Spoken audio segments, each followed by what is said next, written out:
Happening now, fighting for the right to die with dignity. Lawmakers and advocates are rallying in Westchester, calling on Governor Hochul to sign the medical aid in dying bill. It was passed by the New York State legislature back in June.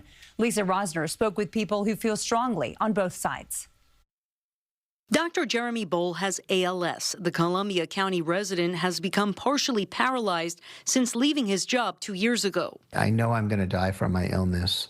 That's not something I can change, but it gives me a sense of control.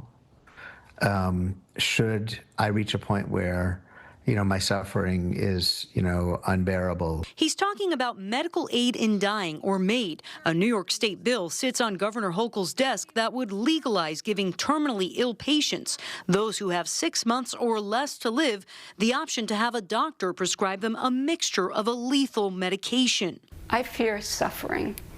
I fear being in pain.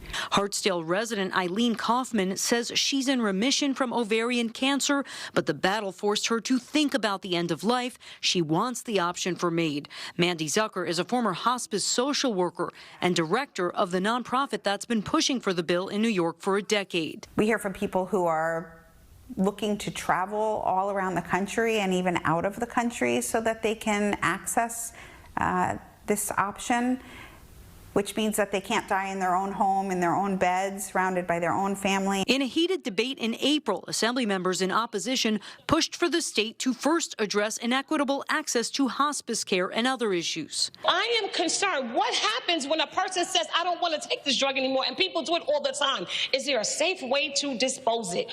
Bill sponsor Assemblywoman Amy Paulin disagrees and says the Department of Health would determine how the drugs are disposed safely. She says years ago her sister died in hospice. They couldn't relieve her pain. Often she would scream, "When am I going to die already?"